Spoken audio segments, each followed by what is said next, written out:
Você acompanha agora o Jornal da Rede Alesp. Tudo sobre o Legislativo do Estado de São Paulo.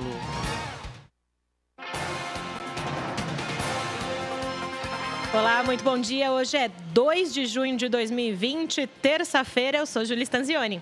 E eu sou Amanda Nascimento e está começando agora mais uma edição do Jornal da Rede Alesp. Jornal da Rede Alesp. E o jornal é preparado para você todos os dias de segunda a sexta-feira, desde as 9h30 da manhã até 2h30 da tarde, com as principais informações do que acontece no Brasil e no mundo sobre a pandemia do coronavírus, né, Amanda? Exatamente, aqui você fica por dentro de tudo. Ao longo do jornal você pode acompanhar entrevistas com parlamentares, com especialistas de vários setores, tudo para que você fique por dentro da pandemia de Covid-19, muito bem informado e longe das notícias falsas, né? Muito bem, a gente começa aqui as nossas notícias na nossa bancada feminina. Hoje, terça-feira, bancada feminina, né, Amanda? Mais um dia de bancada feminina aqui no Jornal da Rede Alesp. E a gente vai conferir os dados, então, sobre o coronavírus no Brasil nesta terça-feira, segundo o levantamento junto às secretarias estaduais de saúde. Foram registrados 30.079 mortes provocadas pela Covid-19 e 530.733 casos confirmados da doença em todo o país.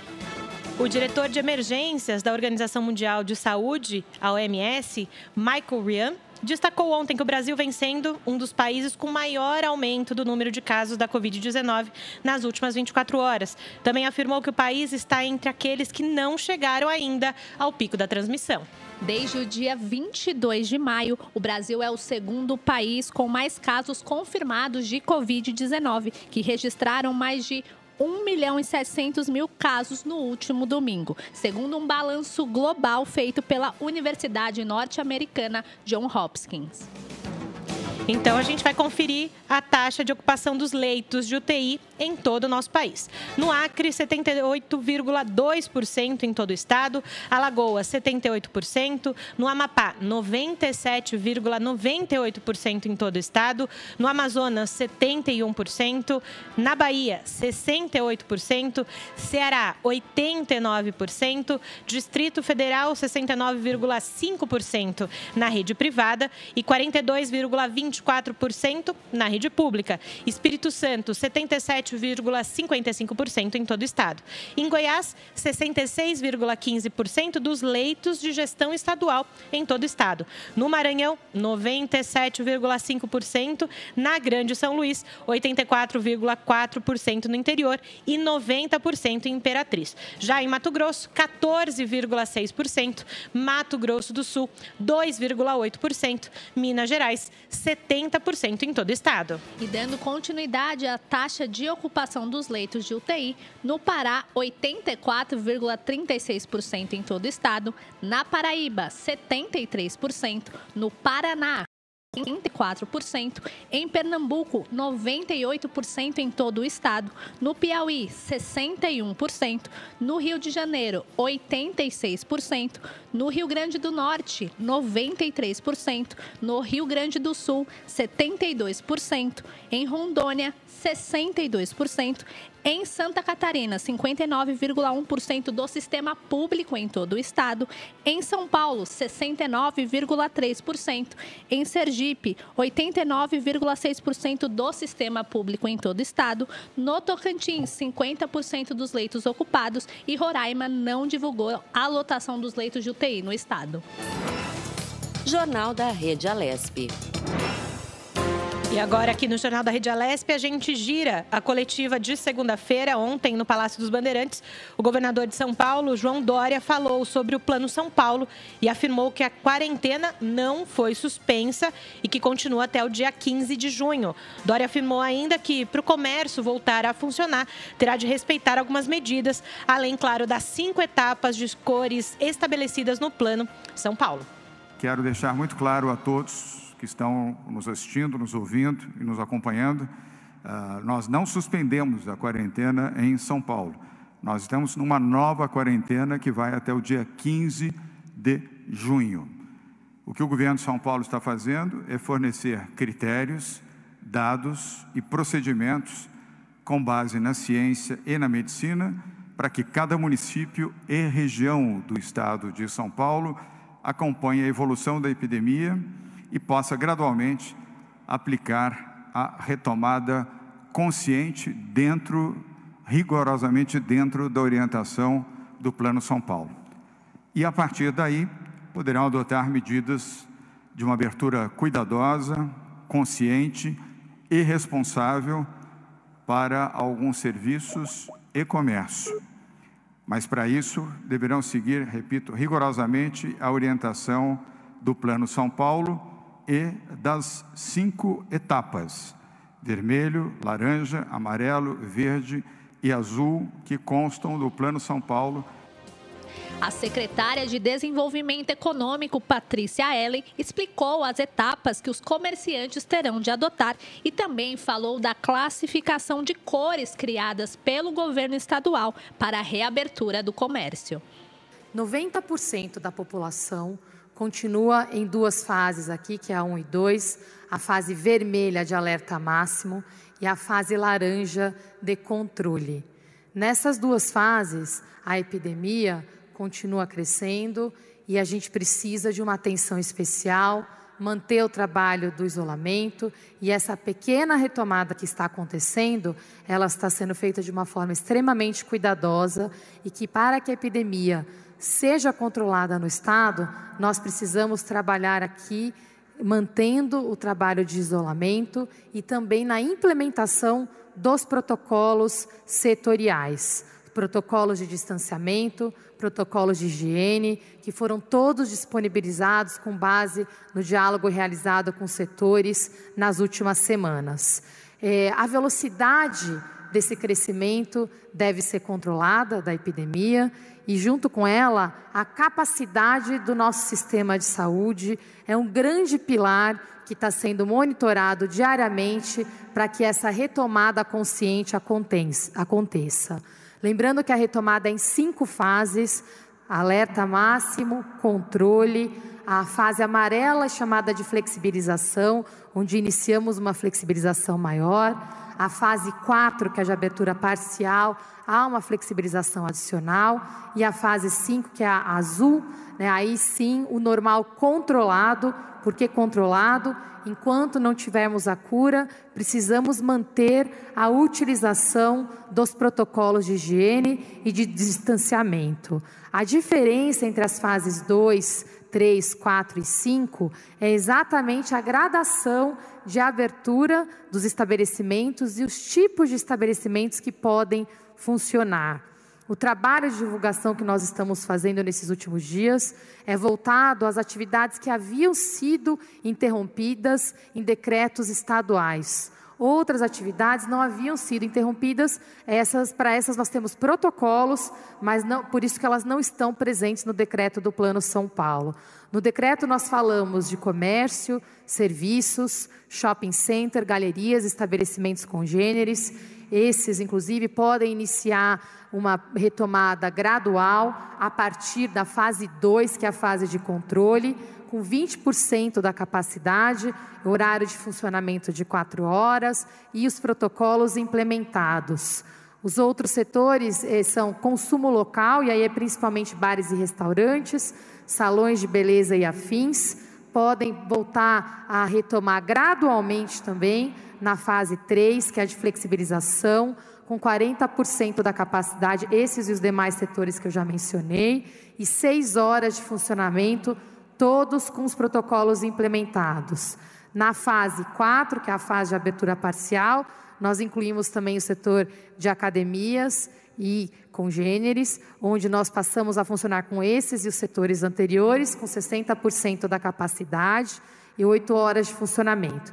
E aí, no normal controlado, os demais setores e principalmente eventos e aglomerações. Lembrando que em todos esses setores nós estamos agora recebendo e dialogando sobre outros modelos, outros formatos, e também levando todas as dúvidas e sugestões para a consideração do centro de contingência. Mas essa retomada gradual e a implementação dos protocolos é muito importante para que possamos seguir com esse processo. Mas a boa notícia é que os cidadãos paulistas e as cidadãs entendem que a gente precisa continuar fazendo a nossa parte. O isolamento social desse domingo foi de 53% no estado, de 55% na capital. Então, parabéns aos cidadãos e às cidadãs. A gente sabe o desafio que a gente tem pela frente, mas o mais importante é que a população continua comprometida e entendendo que essa retomada é gradual e é consciente.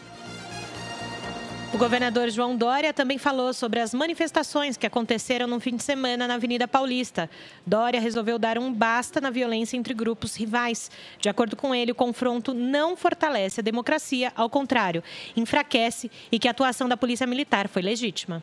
O governo do Estado de São Paulo volta a repetir que não cerceará nenhum direito à manifestação, seja de quem for, seja para qual lado estiver fazendo o seu protesto, a sua manifestação. O governo do Estado de São Paulo garantiu e garantirá direito de manifestação a quem quer que seja. Todos têm direito a se manifestar, mas ninguém tem direito a agredir. Por isso, estamos em acordo com a Prefeitura do município de São Paulo, para que, a partir de agora, não tenhamos mais duas manifestações no mesmo local, no mesmo horário, no mesmo dia. Graças à intervenção da Polícia Militar ontem na Avenida Paulista, evitamos uma situação de confronto que poderia trazer resultados gravíssimos de pessoas feridas de parte a parte. Por isso, a decisão de orientar os grupos pró-governo Bolsonaro, os grupos pró-democracia, para que utilizem dias distintos para as suas manifestações e façam com liberdade plena e, obviamente, com o acompanhamento e a proteção da Polícia Militar do Estado de São Paulo. A orientação é para que possam fazê-lo aos finais de semana, repito, em dias distintos e jamais no mesmo dia, no mesmo horário e no mesmo local. O local poderá ser o mesmo, porém em dias diferentes. E poderemos alternar também como forma de garantir o direito igual às duas diferentes faces que temos nessas manifestações, pró-Bolsonaro e contra Bolsonaro. A posição da Polícia Militar não é nem a favor de um lado, nem de outro. Mas quero registrar aqui que estamos assistindo um momento muito difícil da vida do país. Manifestações ocorreram em várias capitais brasileiras, não foi apenas em São Paulo. Tudo que nós não precisamos nesse momento é de confronto. O confronto não fortalece a democracia, ao contrário, enfraquece e justifica, lamentavelmente, o discurso autoritário daqueles que pretendem retomar a ditadura no Brasil e desejariam justificar, por confrontos públicos em ruas, praças e avenidas, a necessidade de intervenção militar. A resposta de São Paulo é não. Aqui, não. Por isso mesmo, vamos instruir para que manifestações possam ocorrer em dias distintos. E não há nenhuma razão para que qualquer movimento autoritário venha justificar conflitos de rua ou manifestações de parte a parte para apoiar um projeto autoritário no país. O secretário de Segurança Pública, General Campos, reforçou o que o governador João Dória falou sobre o uso da força militar para evitar um mal maior entre os manifestantes ou grupos rivais. A Polícia Militar de São Paulo atuou para que dois grupos antagônicos pudessem se manifestar e estivessem preservados. A PM evitou ontem, senhor governador, um conflito que poderia ter consequências indesejáveis. Foi firme, seus pelotões conseguiram manter a distância, atuando bem fechados, bem organizados, e com a presença dos comandantes dos batalhões, do comandante da área e do próprio comandante do policiamento da capital. Ali viu-se a ação de comando integral. tivemos, por incrível que pareça, 2 feridos com ferimentos leves. Um que foi assaltado por um grupo de skinhead, que foi levado à Santa Casa, um fotógrafo, e um outro cidadão que teve um ferimento no pé. Toda manifestação pacífica tem a proteção da PM. O senhor governador, como já foi dito no texto, foi muito claro, como o coronel Camilo tem explicado nas entrevistas, a preservação da ordem e a preservação das pessoas. Já falei que nem todos foram ontem à Paulista, governador, para manifestar-se serenamente, exercendo o seu direito de fazê-lo. Houve provocações, houve agressões e que acabaram desandando naquilo que nós vimos. As nossas forças de segurança agem, como já disse, para proteger as pessoas e evitar sempre o conflito e a violência. A Polícia de São Paulo é a melhor polícia militar do Brasil e está preparada, todos sabemos disso, para garantir esses direitos e manter a segurança das pessoas. O secretário da Saúde, o José Henrique Germann, fez um balanço dos casos confirmados da Covid-19 aqui em São Paulo e comparou o número de casos no Brasil, que já passa de 500 mil. O Brasil, os seus números de ontem ultrapassam já 500 mil de pacientes confirmados, né? E com 29.314 óbitos, cerca de aproximadamente aí 7%. Em São Paulo, nós passamos a casa dos 100 mil, estamos com 111.296 casos confirmados e óbitos 7.667, também em torno aí de 7%. Nossas internações foram de 4.000, estão em 4.681 para UTI e 7.777 para leitos clínicos de enfermaria, sejam para casos confirmados ou também casos suspeitos. Nossas taxas de ocupação são de 69,3% para o estado de São Paulo e 83,2% para a grande São Paulo. Tivemos como altas confirmadas 21.476 pacientes para casa. Eu gostaria de lembrar, como disse o governador, a quarentena continua. Nós temos até dia 15 de junho esta quarentena de agora, e isso tem que ser lembrado, principalmente o fique em casa e, se necessário, quando sair, use máscara, sempre.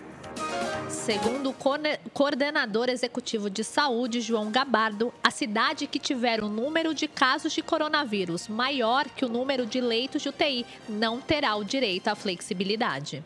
O plano é rigorosamente calculado, com segurança, exatamente para não acontecer isso. Os locais onde vai haver a flexibilização são os locais onde os dados, os indicadores, mostram que não está aumentando a velocidade na transmissão. Não existe aumento na transmissibilidade do vírus. E também não existe risco de desassistência por falta de leitos de enfermaria, leitos clínicos e leitos de UTI. Então, toda a organização do plano prevê exatamente isso. Onde estiver ocorrendo indicativo de aumento de velocidade na transmissibilidade do vírus, não haverá flexibilização. Onde nós tivermos indícios de que a capacidade de atendimento hospitalar, enfermarias e UTI estiver comprometida ou apontem uma possibilidade de desassistência, não haverá flexibilidade. Então, a gente tem que ficar muito claro, porque o plano tem essa segurança e ele não está na contramão da evolução normal da epidemia. A epidemia tem evoluções e curvas que são diferentes em estados diferentes e dentro de cada estado, nas suas regiões. E é isso que nós estamos tentando organizar e implementar aqui em São Paulo. Jornal da Rede Alesp. E a gente sente, né, Amanda, na fala do governador, de todos os integrantes no comitê aí, da Covid-19, a importância de, mesmo com esse começo de flexibilização, todos repetiram, fique em casa, se realmente você tiver necessidade de sair, ok, se não, continue fazendo o seu isolamento social, lembrando que até o dia 15 de junho estamos ainda em quarentena, então não é para sair correndo para a rua fazendo outras coisas assim, né, Amanda? E eles relembraram da necessidade do uso de máscaras, não é porque a gente está falando de flexibilização que essa obrigatoriedade vai deixar de existir aqui no estado de São Paulo, muito pelo contrário, será mantida. E agora a gente começa as nossas entrevistas aqui no Jornal da Rede Alesp, nessa terça-feira, 2 de junho de 2020. O Jornal da Rede Alesp conversa agora com Abraão Rapoport, diretor do Hospital de Heliópolis. Ele vai falar justamente sobre a situação dos leitos na região, né, Amanda? Isso mesmo. Bom dia, Abraão. Seja bem-vindo ao Jornal da Rede Alesp. Bom dia, Amanda. Doutor... Estamos aqui aguardando as perguntas no meio desta luta diária aqui, né? E a gente sabe, doutor, que nesse momento Heliópolis é uma das regiões que precisam desse atendimento, é uma comunidade aqui de São Paulo. O senhor poderia falar para a gente quantos casos confirmados de coronavírus tem por aí, já teve por aí, quantos óbitos?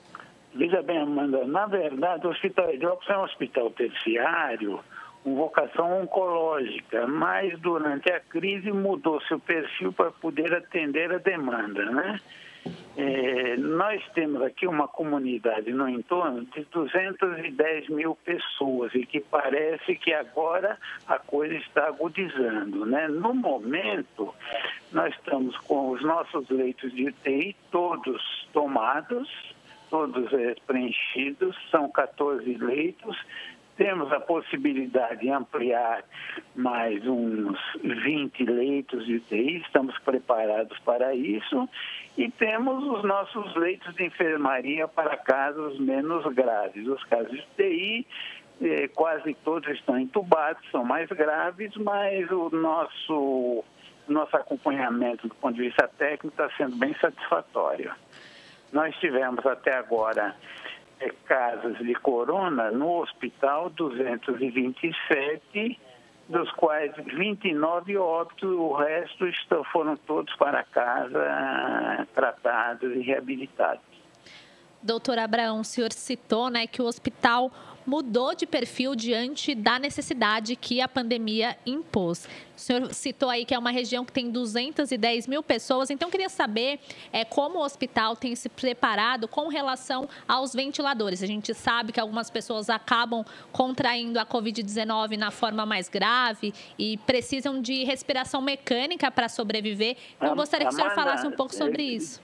Desde o início do processo, que foi em 27 de fevereiro, mesmo que nós não fôssemos referência para a região, que tem o hospital como referência, nós nos preparamos com os nossos ventiladores, entendeu? Então, nós temos um número suficiente de ventiladores, temos todo o equipamento de proteção individual. Até o presente momento, estamos protegidos sobre esse aspecto, entendeu? A Secretaria tem nos auxiliado muito, a Coordenação de Saúde tem sido pronta, tem realmente comparecido, ajudado, atendido às nossas necessidades. E, doutor, o senhor falou agora, né, que todos os seus leitos de UTI, os 14 estão tomados, então 100% aí de ocupação. A gente sabe também que tem a questão de uso de enfermaria, o senhor disse para a gente, mas os cuidados com essa superlotação na UTI, quais os cuidados que vocês estão tendo por aí? Não, nós temos realmente os doentes de UTI, hoje eles estão no UTI, amanhã já podem passar para a enfermaria, entendeu? Eles saem da UTI e vão para a área semi-intensiva, entendeu? Esse fluxo vai modificando de hora para hora, porque os pacientes vão melhorando e vão passando para as enfermarias, entendeu? Então, isso não tem, até o presente momento, nós estamos controlando com com tranquilidade isso, sabe? Doutor Abraão, a gente tem aí os profissionais de saúde que estão na linha de frente, né, para ajudar a combater essa pandemia, socorrendo as pessoas. Gostaria que o senhor falasse um pouquinho da atuação desses profissionais no hospital. Qual que é? Tem profissionais que precisaram ser afastados? Qual que é a situação nesse momento? Então, veja bem, Amanda, do nosso contingente de profissionais que gira em torno de 1.800, nós tivemos do setor de enfermagem 106 afastados, entendeu? Afastados ou porque pela idade, por comorbidade ou porque foram testados positivos. Então, da área de enfermagem, 106. Médicos, 9. Porque os médicos daqui trabalham em outros lugares. É difícil saber aonde eles se contaminaram.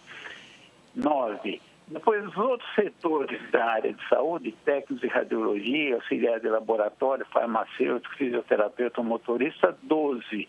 Então, no total, foram 127 profissionais da linha de frente que foram afastados e a grande maioria já retornou, né? Agora, doutor, o senhor acabou de falar, né, dos profissionais de saúde que precisaram ser afastados, óbvio, eles estão aí na linha de frente nos cuidados com os pacientes. E aí a minha pergunta é justamente com relação às EPIs, né, que são os equipamentos de proteção individual. Como é que eles têm chego aí ao hospital em Heliópolis? Como é que está essa situação no momento por aí? Está sob controle, Amanda. Nós temos tanto as máscaras, como os óculos, como os protetores, nós temos tudo, entendeu? Não temos tido falta de nada.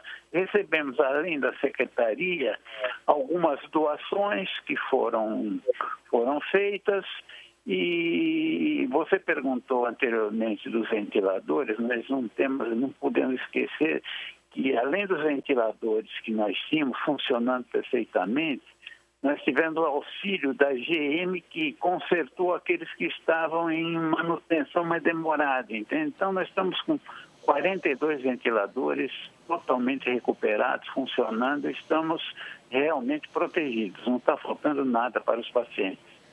Doutor Abraão, o senhor citou, né, o uso das UTIs e também dos leitos de enfermaria. Então, gostaria que o senhor contasse um pouco como é que está sendo dividido os espaços, as pessoas que estão em tratamento de Covid-19. A gente sabe que tem algumas emergências também que acabam surgindo. Então, como é que está sendo feito esse tratamento? As pessoas ficam em espaços separados. Como é que o hospital está se organizando nesse momento? O hospital não está se organizando, Armando. O hospital já está organizado. Veja bem, como é um hospital com vocação oncológica, o nosso tratamento oncológico é totalmente separado, entende? Então, não existe contato possível. As UTIs, nós temos 2 UTIs, entendeu? Uma UTI para Covid e outra UTI para casos gerais, porque nós temos ainda muitos casos acidentados, casos oncológicos graves, então são UTIs separadas, entende? Agora, os doentes de enfermaria também estão separados, que é Covid está num local, que é não Covid estão totalmente, não tem nenhum contato, né? Agora, doutor Abraão, a gente sabe, né, o tamanho aí da comunidade de Heliópolis, a gente sabe dos enfrentamentos e das dificuldades das comunidades nesse momento de conseguir fazer um isolamento dentro daquilo que é pedido. Como é que o senhor, que trabalha em loco aí no hospital, sente a conscientização da população local com relação principalmente ao uso de máscaras, a questão de ter que sair para trabalhar? A gente sabe, a comunidade tem muita gente que é autônomo, precisa sair para trabalhar dentro desse aspecto, doutor. Olha, eu estou aqui no hospital, Amanda, há muitos anos. Eu estou aqui há 40 anos, dos quais 25 como diretor. Eu vi essa comunidade crescer muito, entendeu? E o que a gente percebe é o seguinte: primeiro, falar em isolamento, seja ele horizontal ou vertical, para a comunidade que vive em espaços exíguos, é impossível. Não dá para uma família com 4, 5, 6 pessoas viver numa sala, quarto e cozinha. É difícil, é impossível. Então, eles vão para a rua. Mas o que nós estamos notando é que, desde o começo da pandemia, A circulação no entorno do hospital, porque o hospital está encravado dentro desta comunidade, a comunidade cercou o hospital. Nós estamos vendo muito pouca gente na rua, entendeu? Então, eu diria para você que eles tenham a consciência, estão todos sem máscara, ele não vê ninguém sem máscara circulando. Agora, se alguns, evidentemente, estão saindo para trabalhar, eu não sei quanto, eu não consigo quantificar, mas o movimento é pequeno no entorno, sabe? Relativamente tranquilo, estão conscientes, estão tentando se proteger, mas agora, com o tempo, as estatísticas estão mostrando que um grande número de pessoas da população vão se contaminar, estão se contaminando, estamos esperando pico ainda para 15 de junho, até talvez o fim de junho. Vamos aguardar, ansiosos, mas estamos aguardando as mudanças, né? Doutor Abraão Rapoport, diretor aí do Hospital de Heliópolis, queria agradecer o seu tempo, né, para falar aqui com a gente no Jornal da Rede Alesp, o senhor que está na linha de frente aí no hospital. Muito obrigado e bom trabalho.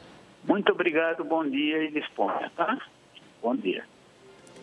E aí, Amanda, é interessante o que ele falou, né? São 210 mil pessoas ali na comunidade do entorno e se tivemos 227 casos. Então, proporcionalmente falando, realmente a comunidade está seguindo a risca. Foi o que eu falei antes. A gente sabe que em comunidades assim, as pessoas precisam sair, porque majoritariamente elas trabalham como pessoas físicas, né?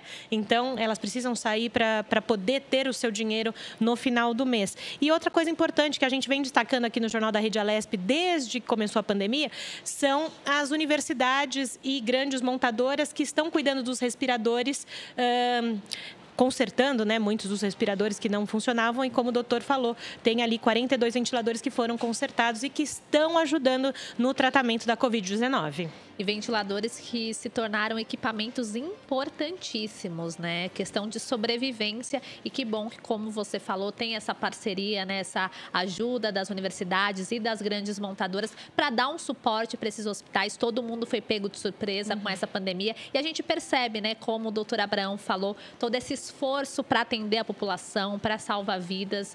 Então, essa parceria extremamente fundamental. Importante, né? E o número de mortes por complicações da Covid-19 no Brasil dobrou em pouco mais de 2 semanas. E ontem, segunda-feira, chegou a 30.046 casos. É o que mostra o levantamento feito com a informação das secretarias estaduais de saúde. Desde que a primeira morte foi registrada em 17 de março, o Brasil levou 2 meses para somar 15.662 mortes em 16 de maio. Depois disso, dobrou o número de vítimas em aproximadamente uma quinzena. Com essa contagem, o Brasil se junta a outros 3 países que ultrapassaram a triste marca dos 30 mil mortos.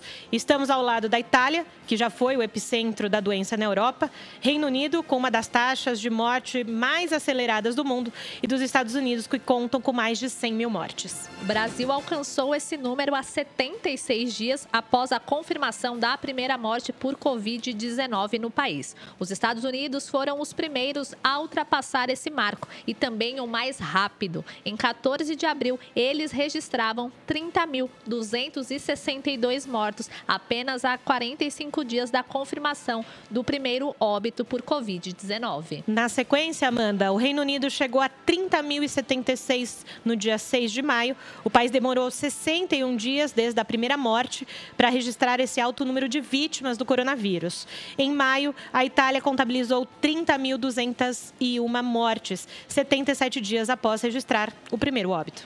E segundo o levantamento mais recente da Universidade Johns Hopkins, em números absolutos, os Estados Unidos são o país que mais tem mortos por Covid-19, com 104.658. Em seguida está o Reino Unido, com 39.127. A Itália, com 33.975. E, por último, o Brasil. E olha, Amanda, vou te falar que esse não era um ranking que a gente gostaria de ver o Brasil, não. Então, aqui fica o nosso legado e comunicado sempre aqui no Jornal da Rede Alesp. Todos os apresentadores falam isso. A gente fala demais e as pessoas falam, não, mas está falando de novo. Mas tem que falar, gente. O Brasil é o 3º país com mais casos. e atingir mais de 30 mil mortes ali. Gente, não dá para pensar em sair de casa sem a necessidade. Não saia, não por você, não saia pelos seus de casa, não saia pelo vizinho. Acho que hoje o mais importante é você pensar no outro, porque vai fazer a diferença. E usar máscara, né? Lembrando que é obrigatório em todo o estado de São Paulo o uso de máscara e vai continuar assim, mesmo com a flexibilização, Amanda. E acho que vale relembrar também que os cuidados com a higiene devem ser redobrados. Então, lavar as mãos várias vezes por dia com água e sabão. E como a Julie falou, né? Se você precisa sair, se é um caso de necessidade, ou se você é um profissional que exerce um serviço essencial, o álcool gel também é um excelente aliado a essa higiene. Mas é o que a gente sempre pede. Se possível, fique em casa, realmente só saia se for muito necessário ou se, assim como nós aqui da Rede Alesp, você presta um serviço essencial. E aí vem mais uma notícia para corroborar com tudo isso que a gente está falando. A crescente curva de casos e mortes no Brasil preocupa justamente a Organização Mundial da Saúde, a OMS, que alertou sobre o fato de a situação da América do Sul estar longe de se estabilizar e que não consegue prever ainda um pico da transmissão da doença. Então, pensando aqui, não estamos no pico e estamos no terceiro no ranking. Que o pico é a parte mais grave, né? E em uma entrevista coletiva, o diretor do Programa de Emergências da OMS, Michael Ryan, afirmou que se nota um aumento progressivo dos casos em países latino-americanos.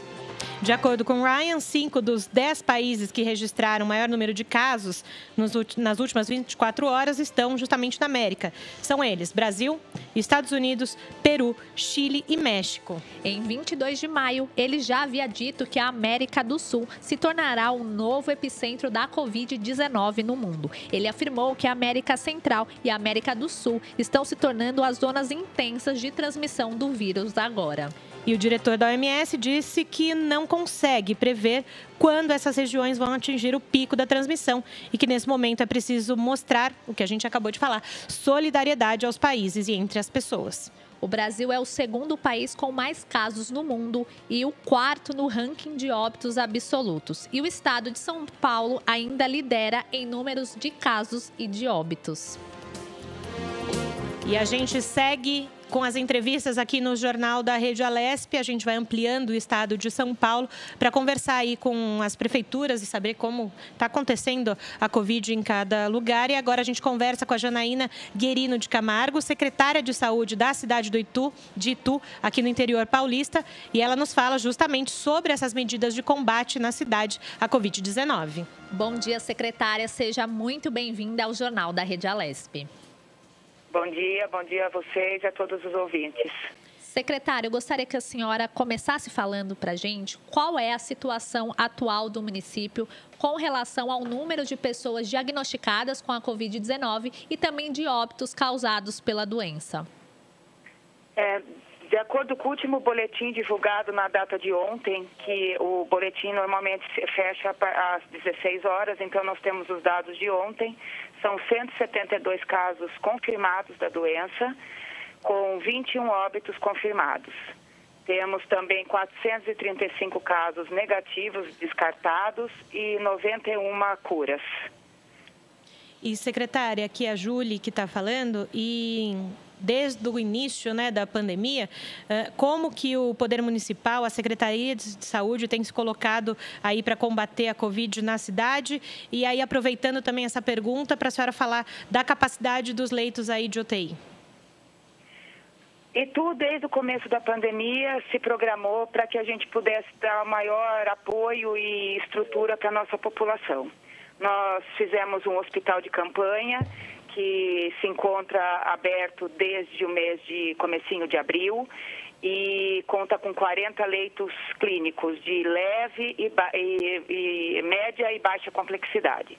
Temos também, inauguramos no começo do mês de abril também a nossa UTI do Hospital Municipal, que conta com 8 leitos para retaguarda dos nossos munícipes. Eu acho que da estrutura da cidade, aquilo que a gente pode trazer para a população é que nós estamos no combate efetivo e tentando de todas as formas manter os cidadãos com saúde e que eles também possam, por favor, nos ajudar dentro do possível, ficando em casa. Secretária, a senhora citou uma coisa fundamental, que é a questão do isolamento social, que tem sido adotado como uma forma de diminuir a circulação do novo coronavírus e também de diminuir a pressão sobre o sistema de saúde. Então, gostaria que a senhora falasse um pouco como a população de Itu tem reagido ao isolamento social, como que está a taxa, as pessoas têm aderido, como é que a população tem reagido a isso? A nossa taxa de isolamento em Itu, ela está ficando abaixo de 50%. Então, é um isolamento bem abaixo daquilo que é o necessário que nós gostaríamos. Mesmo com as medidas de flexibilização, a gente solicita que a população, se possível, permaneça em suas casas para evitar a disseminação da doença. Nós temos aqui na cidade a retaguarda dos nossos leitos de UTI, temos também leitos de UTI de um hospital regional, que é do estado, que fica aqui na nossa cidade.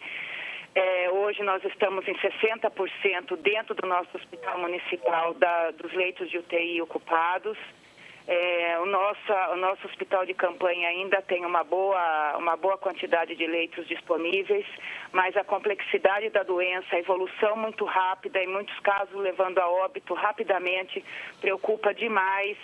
E essa possibilidade ainda com muitos idosos que nós temos na nossa cidade é imprescindível que eles permaneçam em casa e se forem sair, que utilizem de máscaras e toda a proteção necessária para evitar o contágio.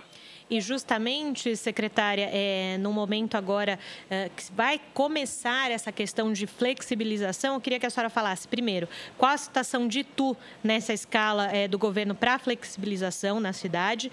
E eu sei que aí também em Itu vocês estão adotando medidas sanitárias que todos os setores devem seguir para que haja essa possibilidade de flexibilização e que não haja um aumento no contágio, né?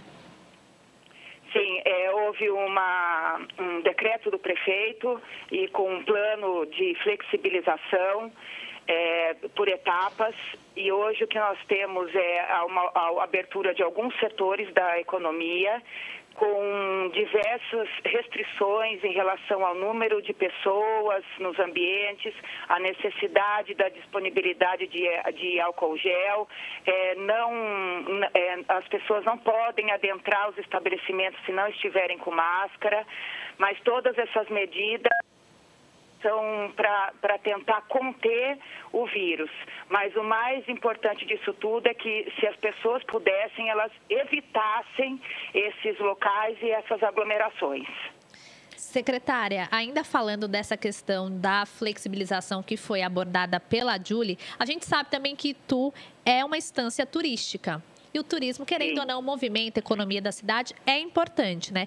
Gostaria de ouvir a opinião da senhora. A senhora acredita que é viável a retomada do turismo até nas férias de inverno? Como é que a senhora analisa essa questão do ponto de vista da saúde pública?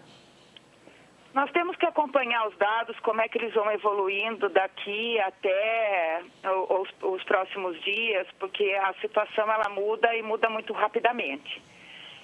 O que nós podemos dizer hoje é que o ideal seria que o turismo ele fosse estendido um pouco mais para um momento mais oportuno de uma condição de números menores na nossa cidade.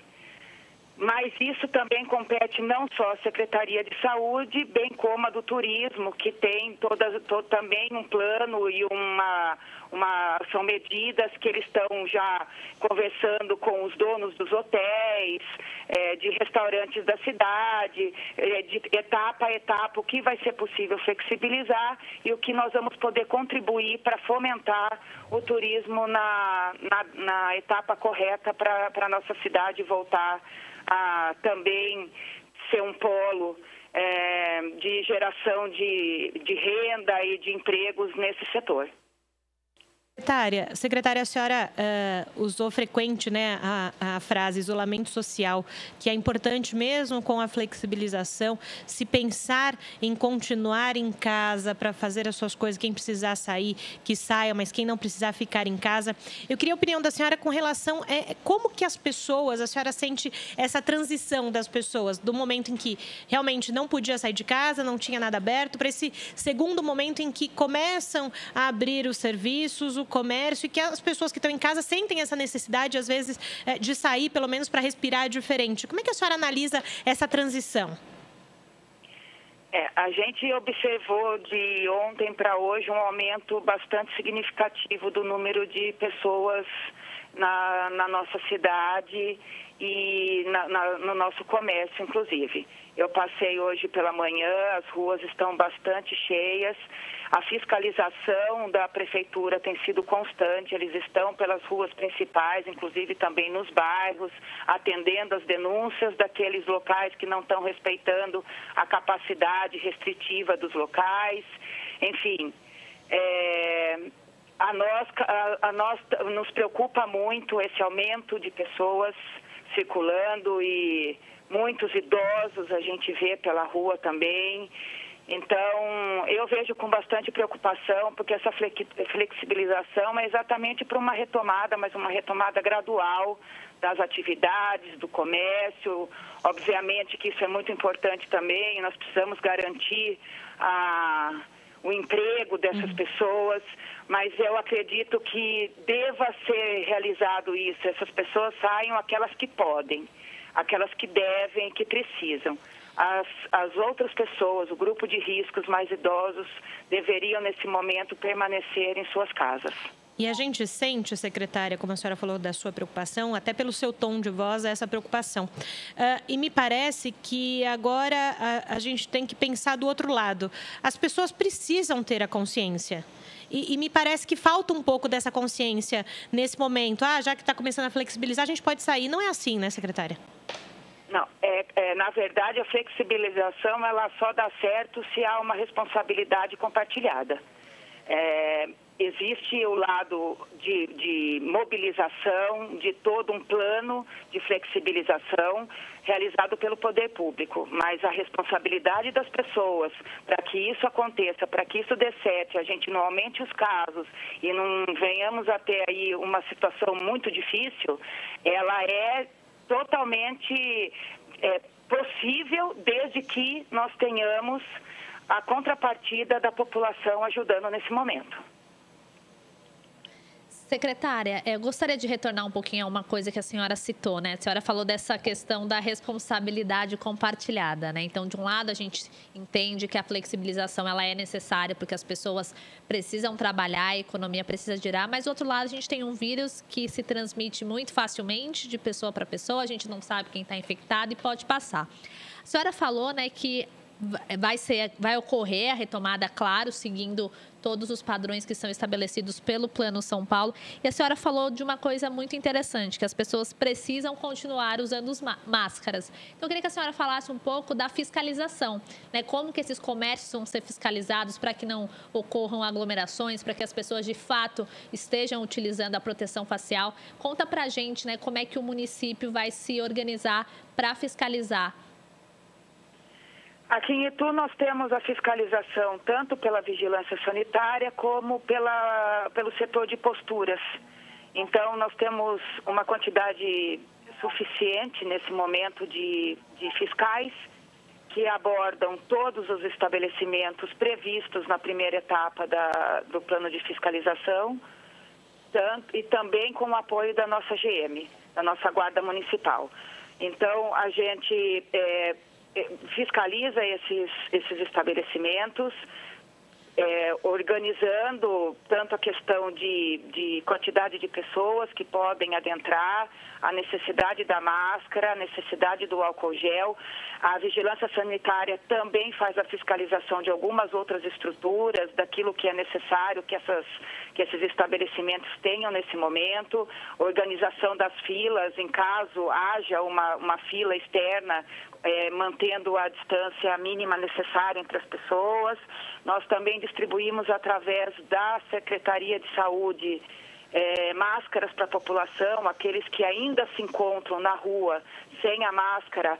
Tanto os nossos fiscais quanto a Guarda Municipal têm a disponibilidade dessas máscaras junto com eles e distribuem para a população. Tanto também quanto o álcool gel, que nós temos doações de muitas empresas que nos ajudaram aqui nesse momento, em frascos individuais, para aqueles que também não possuem, nós também estamos distribuindo. Perfeito, secretária. É o que a senhora falou. A administração pública do seu lado está fazendo a sua parte com tudo isso que a senhora acabou de explicar para a gente. A população precisa fazer a sua parte, senão as coisas vão ficar um pouco mais complicadas, né? Não tem jeito. Não, infelizmente, esse é o único caminho.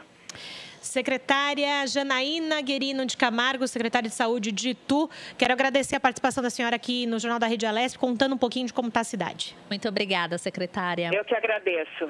Até logo, um bom dia. Bom dia, secretária. Isso é a nossa função aqui no Jornal da Rede Alesp e com toda a Rede Alesp, mostrar para vocês que estão em casa nos ouvindo, nos vendo, como está a realidade em todo o estado de São Paulo. E a secretária disse, a população precisa ter a consciência de que flexibilizar não significa sair correndo para os lugares, né? O shopping vai estar lá, a academia vai estar lá, o bar vai estar lá, tudo vai continuar lá. A praia vai estar lá, não precisa ser agora. E eu gostei muito que ela citou o termo responsabilidade compartilhada. De nada adianta o governo se preparar, criar regras para flexibilização se do outro lado as pessoas não colaboram. Então é uma rede, todo mundo precisa estar unido para que a gente enfrente esse momento que não é fácil para ninguém, claro, mas da melhor forma possível. E a gente segue dando informação para você aqui no Jornal da Rede Alesp.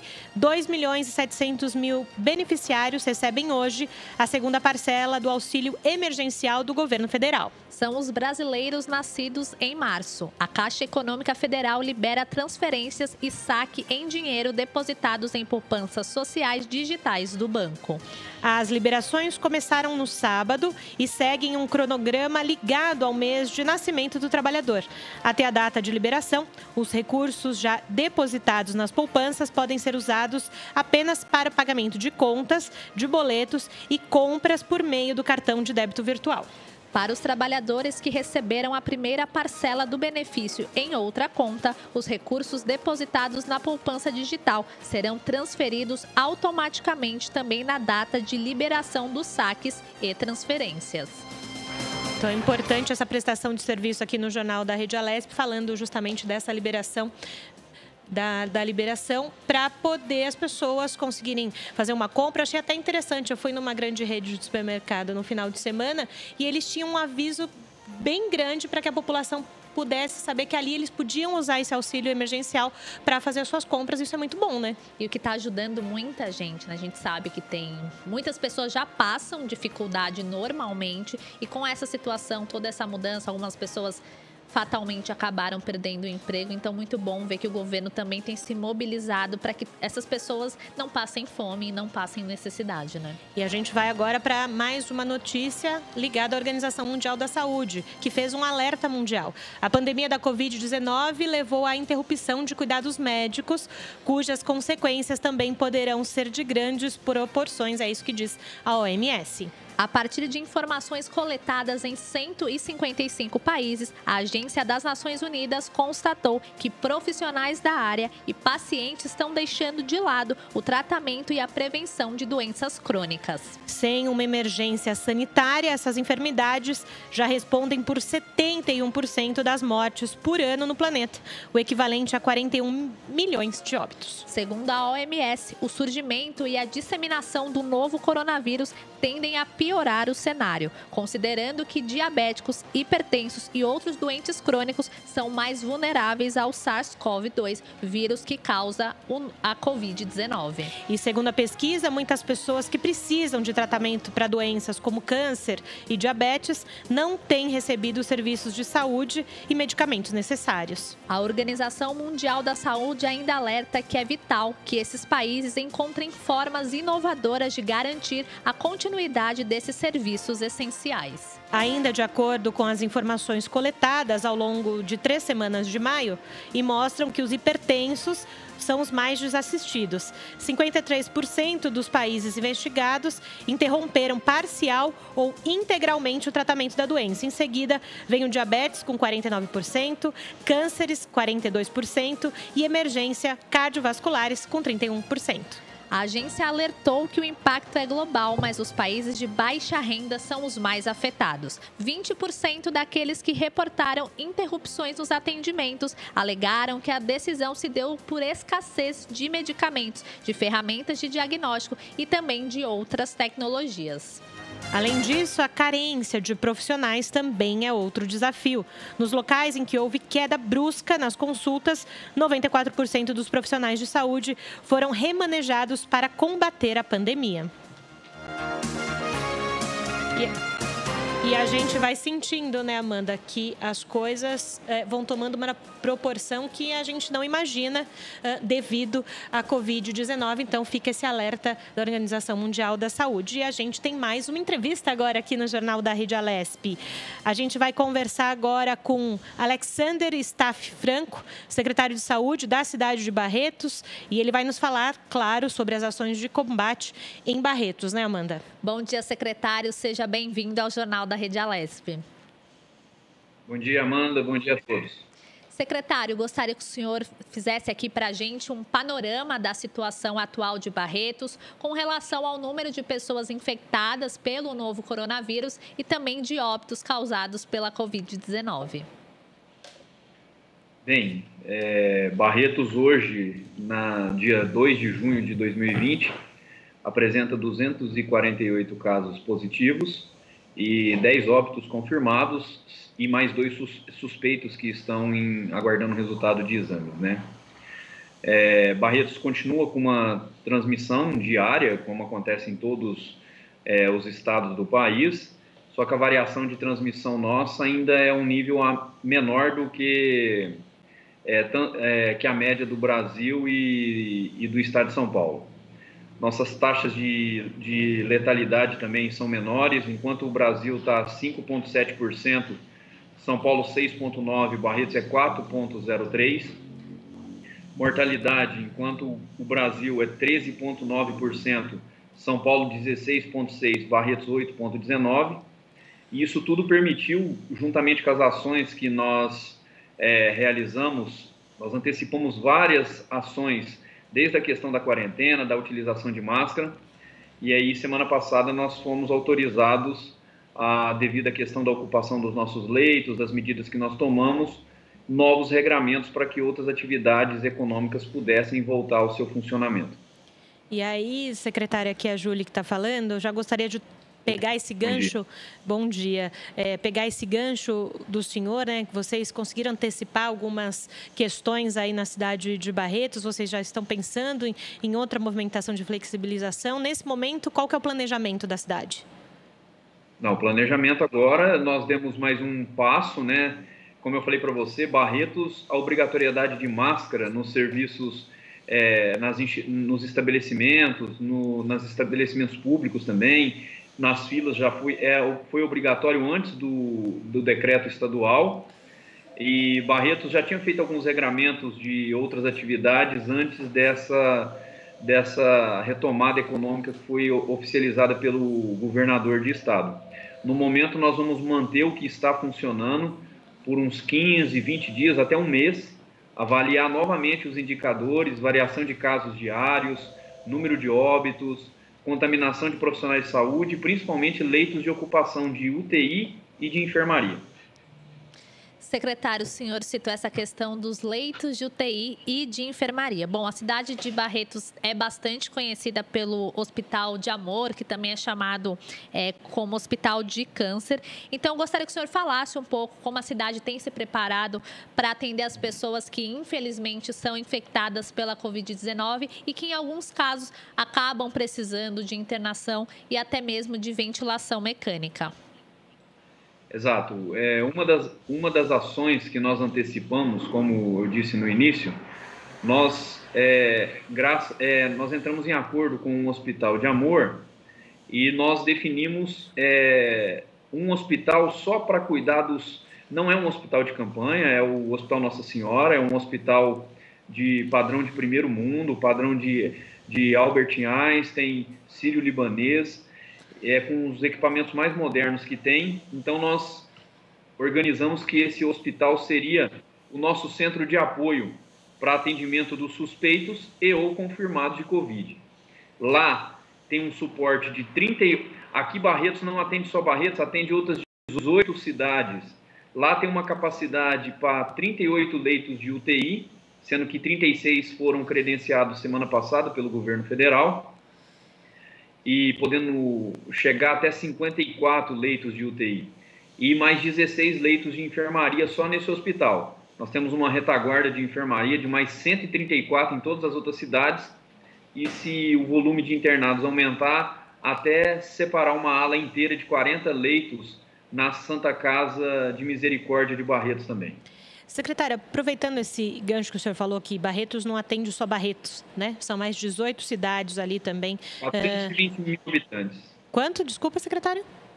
Com Barretos, 420 mil habitantes no total. Nós atendemos com a população de Barretos. 420 mil habitantes. Eu imagino que tem uma conversa também diária entre os secretários, entre os prefeitos. Como é que tem sido esse feedback entre vocês, essas conversas? Claro, o senhor está pensando aí em Barretos, os outros secretários e prefeitos, cada um com a sua cidade. Mas, nesse momento, esse conjunto de todo mundo pensar do mesmo jeito, seguir a mesma linha de pensamento, me parece ser essencial. Isso, nós temos um consórcio aqui, além das reuniões entre secretários, nós temos um consórcio aqui, regional, o CODEVAR, onde todos os prefeitos dessa região participam. Então, todas as medidas que foram tomadas, seja de restrição ou de regramento por retorno da economia em algumas atividades, foi feito de forma conjunta com todos os prefeitos. Porque não adianta, por exemplo, a gente pegar cidades, outras cidades, entre as cidades, Barretos é a cidade maior, né? Aí outras cidades como Bebedouro, Olímpia, que são um pouco menores, mas são maiores em relação às outras, tomarem atitudes diferentes, porque todos esses pacientes que agravarem nessas cidades vão acabar sobrecarregando o centro de referência, que é Barretos. Então, como você disse, todas as medidas são tomadas da maneira mais uniforme possível como região, porque o problema não é só de Barretos, o problema é de todos, né? E se todos não fizerem o dever de casa certinho, as coisas podem se complicar. Pode falar, Wanda. Secretário, o senhor citou essa questão do retorno de alguns setores da economia. Gostaria que o senhor fizesse uma análise desse período de flexibilização e também que o senhor falasse de quais serão as orientações de saúde passadas aos comerciantes. A gente sabe que a tendência é que as pessoas queiram sair de casa, já que tem essa possibilidade do comércio aberto. Então, eu queria saber como é que a cidade vai lidar com essa abertura de alguns comércios. Então, a gente está fazendo uma fiscalização, e essa fiscalização existe desde quando teve a restrição máxima, né, que só ficou os serviços essenciais. É um trabalho conjunto da Polícia Militar, da Ordem Pública, a Secretaria de Ordem Pública do nosso município, a Vigilância Sanitária da Secretaria Municipal de Saúde. Então, nós estamos orientando todos os estabelecimentos. A mudança principal nessa retomada foi em relação a bares, restaurantes, lanchonetes, onde a gente pôs vários regramentos sobre a questão de, no máximo, 4 pessoas por mesa, distanciamento de, no mínimo, 2 metros, colocando uma mesa vazia para respeitar esse espaçamento. É proibido aquelas ilhas que têm os estoques de tempero e guardanapo, proibido self-service.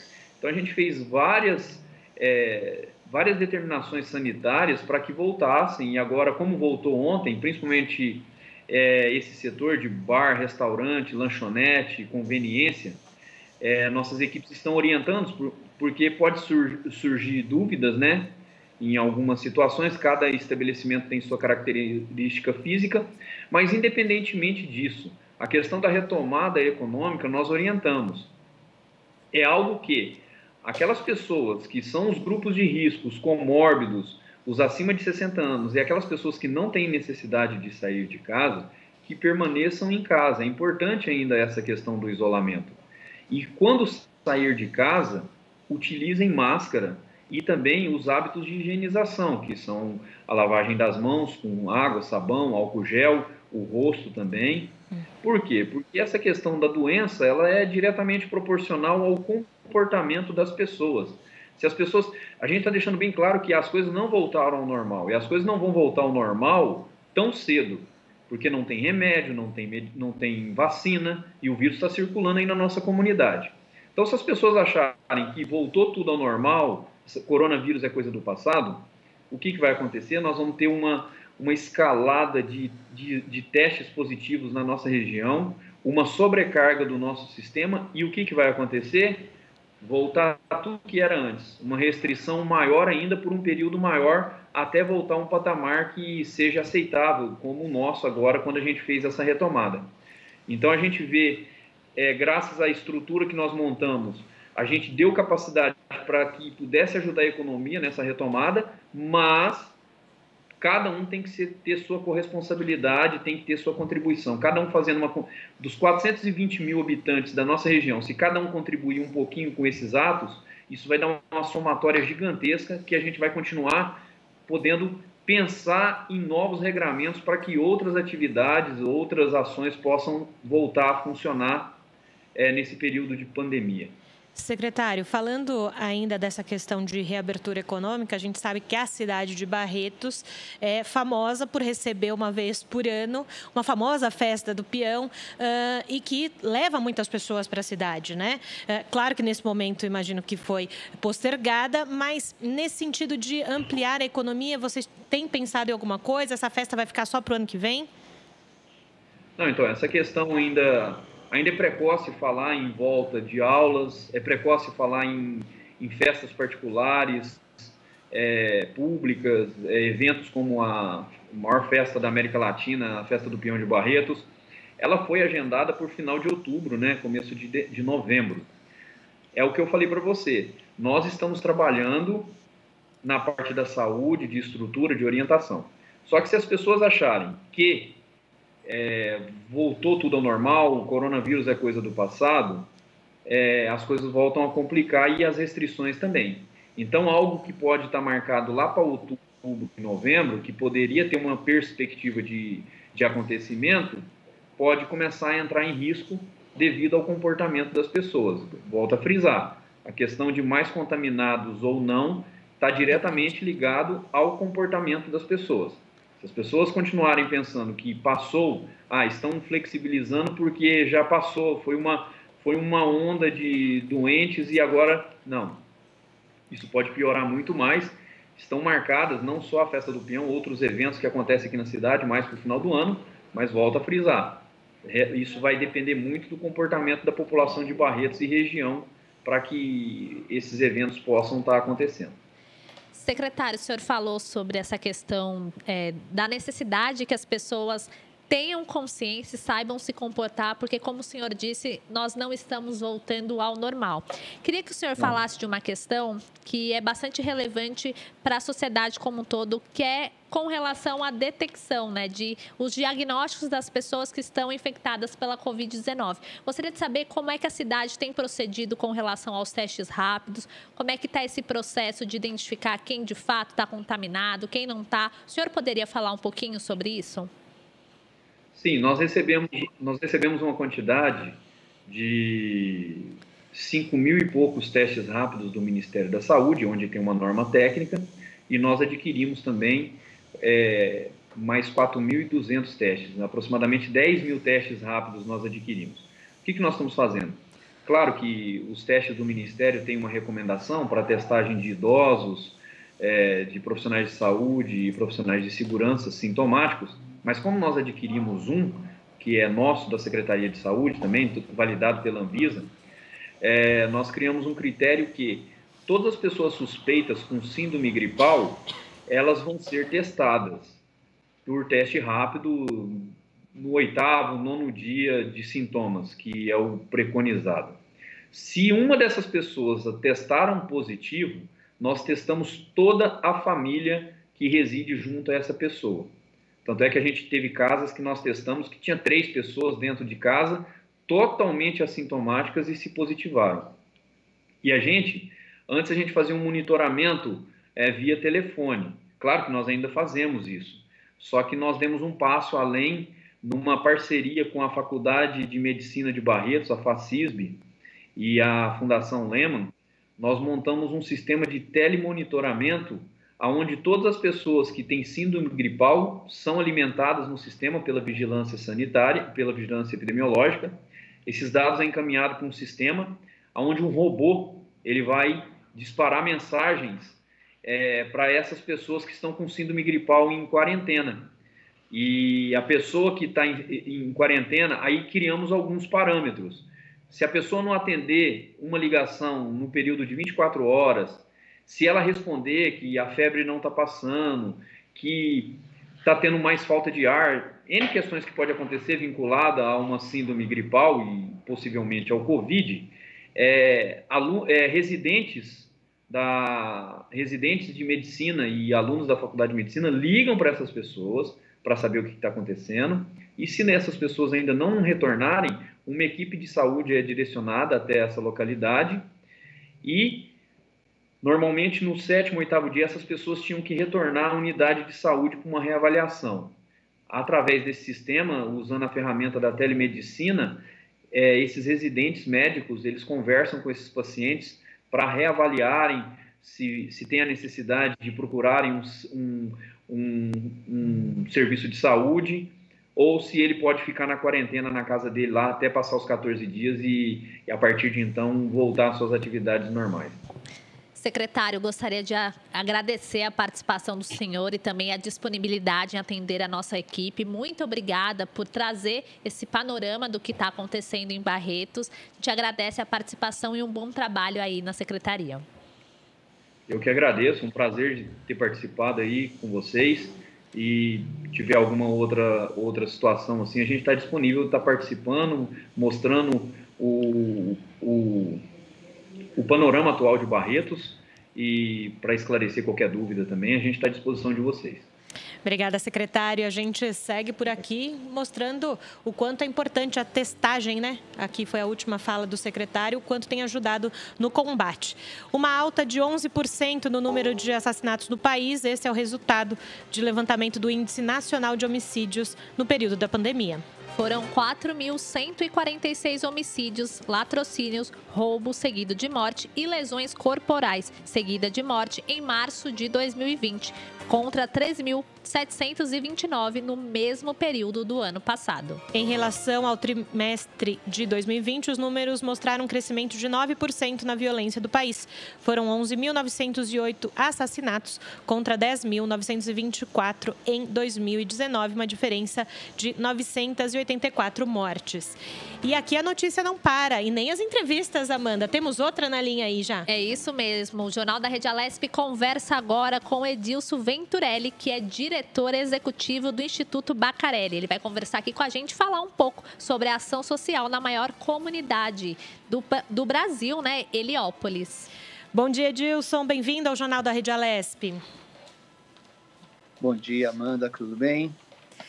Bom dia, tudo jóia, Edilson. Nós falávamos agora há pouco com o diretor do hospital aí de Heliópolis, falando das questões de saúde, de ocupação de leitos e tudo mais, mas a gente sabe que o entorno, a comunidade precisa de ajuda e o Instituto Bacarelli está justamente na comunidade. Eu gostaria que o senhor falasse um pouquinho, então, o que o Instituto tem feito com a população aí da região antes da pandemia. Amanda e Julie, o Instituto Bacarelli há 23 anos faz um trabalho de inclusão social com as crianças e jovens de Heliópolis, tendo como ferramenta o ensino da música de concerto, da música clássica, tanto do canto coral como dos instrumentos que compõem uma orquestra sinfônica. Hoje o Instituto já está sediado desde 2005 na comunidade de Heliópolis, atende perto de 1.300 crianças e jovens a partir dos 4 anos de idade. Tem uma orquestra, que é a Orquestra Sinfônica Heliópolis, que é uma das boas orquestras hoje do Brasil, que tem como diretor artístico e maestro principal, titular, o querido Isaac Karabichevski, que é o principal maestro brasileiro. Então, através da música, a gente busca promover a inclusão social dessas crianças e jovens. Bom, diante dessa pandemia, o Instituto Bacarelli vem ajudando a população e distribuindo recursos emergenciais, como cestas básicas. Então, gostaria que o senhor falasse para quem está nos acompanhando, né, que eventualmente está precisando, como é que as pessoas podem fazer para serem beneficiadas? Precisa ser feito um cadastro? Como que funciona? A comunidade de Heliópolis é muito grande, né? A comunidade de Heliópolis tem hoje perto de 220 mil moradores. É maior que a população de muitas cidades grandes do nosso país, até de algumas capitais. A gente não consegue atender todo mundo. A gente faz parte de uma rede de atendimentos que tem lá em Heliópolis. Em Heliópolis você também tem a ação da CUFA, e também tem a UNAS, que é a União dos Moradores de Heliópolis, que também prestam esses serviços até, na realidade, eles são os vocacionados para isso, né? Nós entramos nesse momento de emergência, aproveitando da nossa estrutura física, do nosso time de profissionais, da nossa rede de contato, para se somar à ação da CUFA e à ação da UNAS, né? Então, hoje, a gente está muito focado em conseguir atender as 1.079 famílias de alunos do Instituto Bacarelli. E, eventualmente, a gente atende também outras pessoas da comunidade que estão precisando de uma ajuda emergencial. A gente se articula muito com a CUFA, muito com a UNAS, e aí vamos somando esforços para tentar assim, minimizar o sofrimento dessas pessoas, que são os que mais sofrem, né? Muita gente entende de uma forma errada que essa pandemia atingiu a todos de uma forma igual. Independente de você ter recurso ou não, está todo mundo isolado em casa, está todo mundo sem trabalhar. Eu não vejo dessa forma, não. Eu entendo que está todo mundo dentro do mesmo oceano, dentro do mesmo mar, só que em embarcações diferentes, né? Tem que estão em frente a um iate, que estão numa canoa furada. Para mim, esses são os moradores, aqueles que não têm recurso financeiro, aqueles que não têm condições de cumprirem o isolamento social de forma adequada, porque moram 8, 10 pessoas em 2 cômodos de uma casa, e foram os que mais sofreram, inclusive com a fome, né? Porque essas pessoas dependem do trabalho de hoje para pôr a comida no prato do hoje, né? E de um dia para o outro ficar sem ter renda, ninguém estava preparado para isso. Eles não têm cartão de crédito, eles não têm cheque especial, eles não têm condições de fazerem um empréstimo bancário. Então, essas pessoas todas hoje dependem muito da ajuda financeira e de doações que elas possam receber. Então, hoje o Instituto tem prestado essa ação tanto de cesta básica quanto de cartão Vale Alimentação. Nós temos arrecadado junto aos nossos parceiros e a população de alimentos para distribuir também dinheiro. E esse dinheiro a gente está revertendo em cartões Vale Alimentação para as famílias, o que é legal, porque complementa os itens que vêm dentro de uma cesta básica e também incentiva o comércio local, né? Porque eles acabam utilizando esse cartão, fazendo compras nos comércios locais da própria favela. E a gente sabe que vocês têm os parceiros de vocês aí no Instituto, mas quem estiver ouvindo, vendo a gente agora, quiser ajudar nessa doação de cestas básicas ou produtos de higiene, como é que a gente faz? Olha, a gente está com uma campanha bem bonita no nosso site, que é o www.institutobacarelli.org.br. Lá a gente explica tudo, mas você pode tanto entrar em contato com a gente e fazer uma doação, se for uma instituição privada, né, uma pessoa jurídica que quiser colaborar de uma forma maior, ou você do entorno da comunidade, ou aquele que queira, pode passar por lá, pela nossa sede, e deixar uma doação física, né, em alimentos ou itens de higiene pessoal. Com toda a segurança, nós temos uma instituição bem um prédio muito legal, com todos os quesitos de segurança. Se você quiser, você não precisa nem descer do carro. A gente tem equipe lá pronta para receber, para fazer tudo o que for necessário. Ou você pode também, através do nosso site, encontrar as nossas contas bancárias e colaborar com qualquer quantia em dinheiro. Qualquer quantia é muito bem-vinda e pode ter a certeza de que será revertida para minimizar a fome dessas famílias em Heliópolis. E, Edilson, não poderia deixar de perguntar isso para você. Nas redes sociais, lá no canal do YouTube, nesse momento em que a gente vive de tanta incerteza, é bom ouvir uma boa música, né? Então, como é que a gente faz para escutar os meninos aí do Instituto Baccarelli? Olha, eu acredito que nessa pandemia a gente está se dando conta do quanto a cultura é importante na nossa vida. Eu tenho certeza que muita gente aí está lendo mais do que lia antigamente, está vendo mais séries do que assistia antigamente e principalmente ouvindo mais música do que ouvia antigamente, né? A cultura, ela é essencial para a nossa vida, ela é essencial para a formação de uma nação, para a identidade de um povo. Quem quiser, assim, ver um pouquinho do que a gente faz lá em Heliópolis, pode acessar o nosso canal do YouTube, Instituto Baccarelli, e você lá vai encontrar todos os concertos, vários deles gravados pela Rádio TV Cultura, na Sala São Paulo, no Teatro Municipal de São Paulo, e poder ouvir realmente uma música boa, né?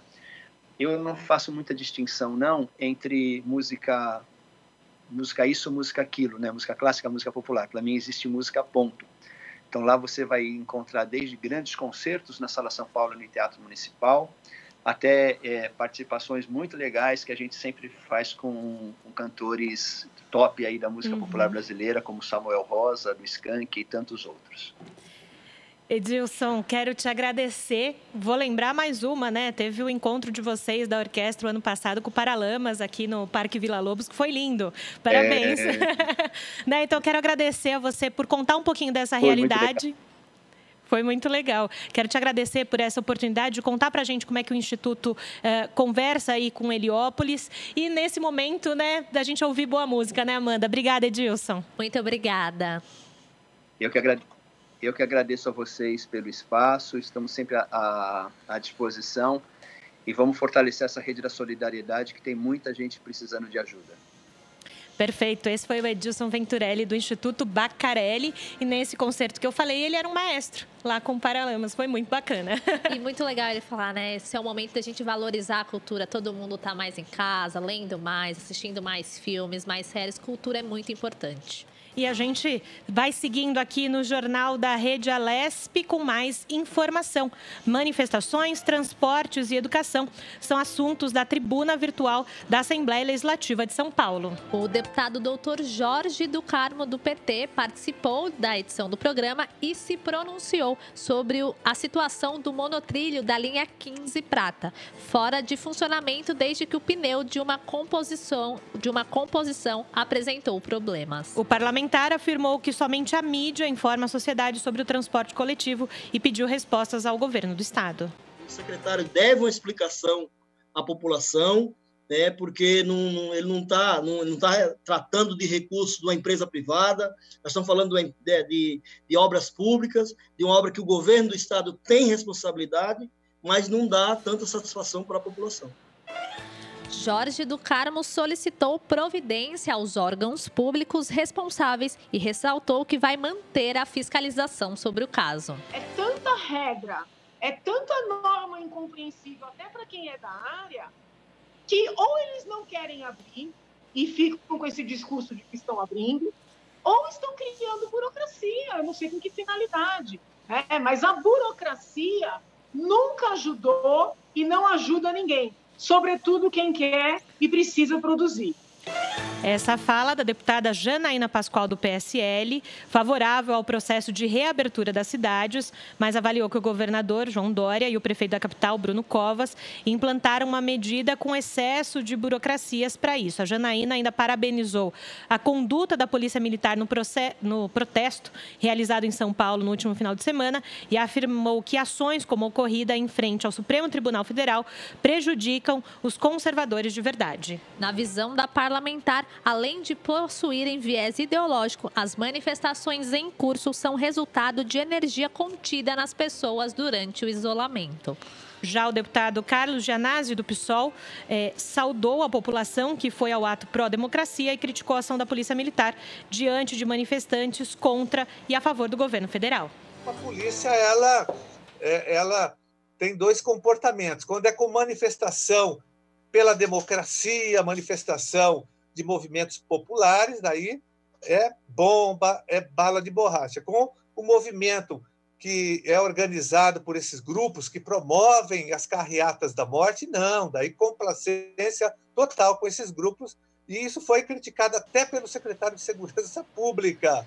Sobre a educação, o deputado Carlos Gianazzi afirmou ser um absurdo tratar o período de ensino à distância durante a pandemia como algo normal, já que poucos alunos possuem acesso à rede de internet. E para ele é necessário construir um plano conjunto com a comunidade, profissionais da área e entidades representativas. A tribuna virtual ocorre às 2h30 da tarde em dias que não há sessão plenária ou reunião de comissões. Os discursos são transmitidos ao vivo pela TV Alesp e também podem ser acompanhados pelo canal no YouTube, redes sociais ou ainda pelo aplicativo Rede Alesp.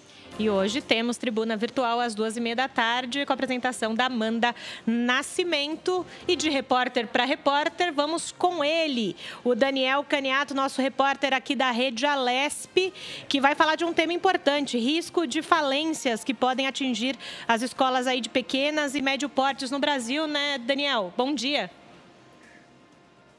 É verdade, muito bom dia a vocês, Julie Stanzioni e também Amanda Nascimento, o jornal mais feminino do Brasil. Eu tenho acompanhado, muito bom o jornal, parabéns para vocês. Gostei muito da entrevista que vocês acabaram de conduzir com o maestro Venturelli. Curiosamente, há muitos anos eu fiz uma gravação de uma apresentação da orquestra na comunidade, no final de um ano, provavelmente isso faz uns 10 ou 12 anos. Eu fiquei encantado com o trabalho. Excelente entrevista, gostei demais. Julie e Amanda, é verdade, isso que vocês mencionaram agora na apresentação desse humilde repórter que vos fala, é verdade, viu? Muitas escolas particulares podem quebrar, podem fechar as portas. Isso, inclusive, foi destacado em várias reportagens que foram publicadas no dia de ontem, e tem um número, tem uma estimativa que já trata disso.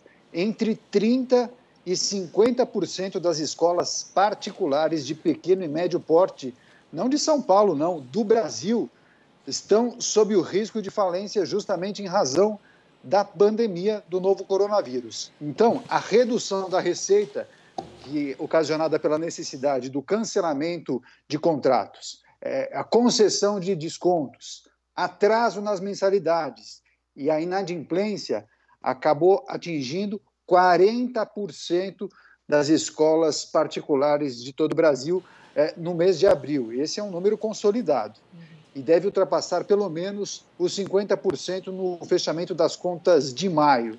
Em 95% dos estabelecimentos já houve cancelamento de matrículas. Esses dados que eu acabei de mencionar para vocês constam na pesquisa que foi encomendada pela União pelas Escolas Particulares de Pequeno e Médio Porte, que é uma organização justamente criada durante a pandemia para dar suporte a essas instituições que trabalham com o ensino privado. Então, a situação é muito delicada para essas escolas que têm entre 150 e 240 alunos, porque elas não conseguem fazer caixa para se manter, pagar as contas e pagar os professores por muitos meses. Então, é muito provável que nos próximos meses haja uma quebradeira por parte dessas pequenas e médias escolas particulares em todo o Brasil. Vocês que naturalmente têm amigas que já são mamães, já ouviram histórias e causos de pessoas que estão com dificuldades de pagar as mensalidades? Em Julie e Amanda? Pois é, Daniel. Eu sou mãe, né? E a gente sabe, a gente tem aquele grupo de mães sempre no WhatsApp e a gente vai conversando sobre isso. Aproveitando o seu gancho, semana passada a gente ouviu aqui no Ideias e Debates o Benjamin Ribeiro da Silva, que é o presidente do Sindicato das Escolas Particulares de São Paulo, e o Fernando Capês, diretor executivo do PROCON, e eles falavam justamente dessa realidade. O Benjamin puxava essa realidade que você trouxe agora para a gente das escolas menores. Por que elas não podem dar tantos descontos? Porque justamente isso que você trouxe para a gente, elas podem quebrar. Então, é difícil essa situação, mas as escolas, segundo o Benjamin, aqui no estado de São Paulo, estão conseguindo conversar com os familiares para entender cada caso, Daniel. Eu não sou mãe, mas conheço muitas mães que realmente estão relatando essa dificuldade em pagar a mensalidade. São pessoas que gostam da escola, reconhecem o excelente trabalho feito na educação dos filhos, mas que diante dessa pandemia, com mudanças na renda em casa, acabam ficando numa situação mais complicada. Certamente. E Amanda e Julie, e as medidas de isolamento acabaram impactando absolutamente todos os setores da economia do Brasil. Tanto que o PIB já retraiu, já houve uma queda, inclusive, isso foi divulgado na semana passada, e o último levantamento também apontou queda em todos os setores da economia. O único que não registrou queda, ao contrário, registrou uma alta até considerável, foi o setor do agronegócio, porque, claro, as pessoas não deixaram de comer. Enfim, a situação é muito complicada. Ontem, inclusive, o presidente do Banco Central, Roberto Campos Neto, ele defendeu mudanças nos programas que concedem créditos para as pequenas e médias empresas, com o objetivo, naturalmente, de manter os empregos e evitar uma demissão em massa, sobretudo nas pequenas e médias empresas, que são as que mais empregam no Brasil. O setor de serviços é responsável pela maior parte dos empregos do país. Então, ele fez uma apresentação ontem em uma audiência pública no Congresso, uma audiência pública mista. Então, deputados e senadores indagaram o presidente do Banco Central sobre algumas iniciativas que vêm sendo tomadas pelo governo federal para conceder crédito às pequenas e médias empresas. E aí ele disse que tem um estudo que propõe incluir empresas também um pouquinho maiores nesse programa, que são as empresas que faturaram acima de 10 milhões de reais no ano passado. Você que talvez esteja nos assistindo fala, nossa, então é uma empresa gigantesca. Não, não é. Porque a empresa que fatura 10 milhões de reais por ano, ela fatura menos de R$1 milhão por mês. Então, sei lá, ela tem os seus 15, 20 funcionários. Então, são empresas muito importantes para a economia brasileira e ela também responde por um percentual muito importante dos empregos aqui no Brasil. Enfim, são medidas que vêm sendo tomadas, estudadas pelo governo federal para tentar minimizar os impactos econômicos da pandemia do novo coronavírus. Nós caminhamos, é duro falar isso, é duro, mas nós caminhamos para uma recessão, claro. Mas é importante lembrar também que a gente precisa se atentar às questões sanitárias e às questões de saúde. O mais importante nesse momento é que nós consigamos garantir a saúde da população. Por essa razão é que as autoridades de saúde sempre reforçam a necessidade do ficar em casa, do isolamento social, do distanciamento social. A economia, a gente vai correr atrás e vai recuperar, pode ter certeza.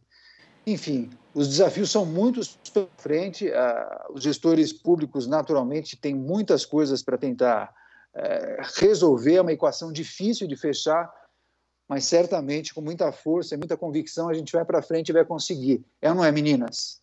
É isso aí, Daniel. E eu vou aproveitar esse gancho, né, dessa análise que você trouxe sobre o impacto da pandemia nas escolas menores, mas é claro que, como você também citou, a pandemia tem causado impactos nas mais diversas áreas. Na semana passada, o Jornal da Rede Alesp ouviu um consultor em educação que fez uma estimativa que, com a pandemia, as matrículas das universidades particulares, aí nós já estamos falando de instituições um pouco maiores, mas que também sofrerão com a pandemia, as matrículas do meio do ano podem aí apresentar uma queda de 70%. Claro que a gente sabe que o fluxo de estudantes que entram na universidade no meio do ano não é o mesmo do início do ano, mas também já é uma queda considerável e aí já acaba influenciando no ano todo na questão dos rendimentos, pagamentos de professores, enfim, acaba sendo um efeito dominó, né? Uma coisa atinge a outra, mas você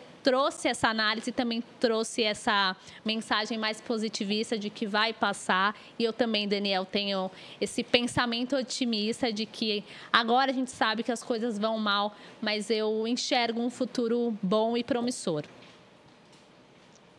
Com certeza, eu acho que todos nós precisamos nos ajudar. As autoridades e o poder público têm esse papel de gerenciar tantas dificuldades e utilizar a reserva financeira para ajudar as pessoas que mais precisam e também tem que ser o agente propulsor para a gente resolver esses muitos desafios que foram apresentados por conta da pandemia. Enfim, eu tenho visto uma movimentação muito interessante em alguns setores da pasta de economia do governo federal e também aqui no governo do estado de São Paulo. Eu tenho acompanhado as coletivas e a equipe econômica do governador João Dória tem pensado assim, de uma maneira muito intensa na recuperação econômica, sem deixar de lado as questões de saúde e sanitárias. Isso é fundamental. Enfim, dias melhores virão, eu tenho certeza. A caminhada nunca é fácil, mas certamente a gente vai conseguir resolver essa situação, assim como outros países europeus já estão conseguindo, e a gente tem noticiado aqui com muita alegria. Inclusive ontem, a Espanha não registrou nenhuma morte por coronavírus. Ufa. Há 3 meses ou há 2 meses, era um país que estava no topo do ranking. Enfim, vamos passar por isso, meninas, e vamos vencer. Daniel Caniato, para encerrar sua participação hoje aqui no Jornal da Rede Alesp, dê um spoiler, mais ou menos de spoiler, do que vem essa semana, o que você vai gravar no Conexão Legislativa, na Alesp Conecta. Sempre bom para o pessoal saber que aqui na Rede Alesp a gente tem novos programas. E eu já sei que tem coisa aí sendo agendada. Pois é. É verdade, é verdade. Você que me acompanha, essas duas jornalistas e apresentadoras que conduzem esse jornal, além das funções de vídeo, além de apresentarem os telejornais, os programas, além de realizarem matérias, elas também têm uma parte executiva, de administrar pautas, tabelas, cobrar os colegas, mandar mensagens nos grupos de WhatsApp. Elas fazem isso muito bem, inclusive. Mas já que a Julie mencionou e pediu um spoiler, bem, vamos conversar com uma parlamentar aqui da Alesp, a Marina Elu, que vai falar sobre as ações do Legislativo em meio à pandemia e também vai fazer, claro, uma análise da situação em que estamos vivendo. Os parlamentares sempre têm boas contribuições no programa Conexão Legislativa. E esse é um programa que traz, claro, a participação dos parlamentares, não só aqui da Assembleia Legislativa de São Paulo, como também das casas legislativas de Brasília, para discutir um pouco os desafios do Brasil. Além disso, além da Marina Elu, muito provavelmente também vamos convidar secretários de saúde de municípios, assim como vocês fizeram. Muito boa entrevista, inclusive, com o secretário de saúde de Barretos, mas também nós temos um programa chamado Alesp Conecta, que a Julie Stanzioni conhece também, porque conduziu por tanto tempo nos estúdios da Rede Alesp, mas a gente também tem feito em um novo formato, né? Um formato utilizando a videoconferência, que é muito popular durante essa pandemia. E aí a gente tem feito várias entrevistas, muito boas entrevistas, com especialistas na área de saúde, economia, direito, enfim, vem coisas muito boas por aí. Pode ter certeza, E eu convido desde já todas as pessoas que prestigiam a programação da Rede Alesp, que também assistam aos novos programas que a gente tem preparado com muito carinho para você que curte e gosta do nosso trabalho. Tá legal, meninas? Perfeito. Daniel mostrando que mesmo à distância, a equipe da Rede Alesp está engajada em manter todos os conteúdos e trazer muita coisa interessante para quem está em casa. Muito obrigada pela participação, Daniel, e até uma próxima. Obrigado, pessoal. Tchau, tchau. Bom trabalho para vocês. Parabéns, viu? Tchau.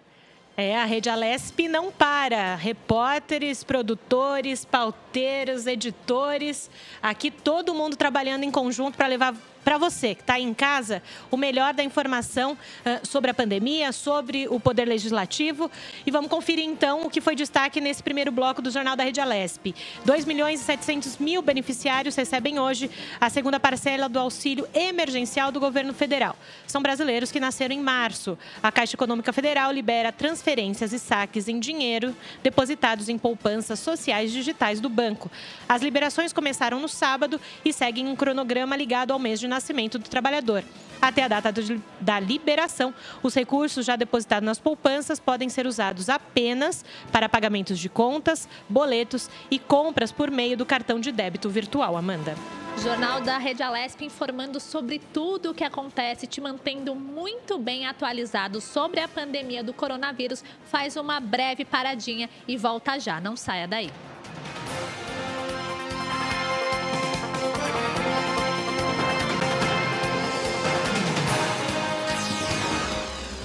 Você acompanha Jornal da Rede Alesp.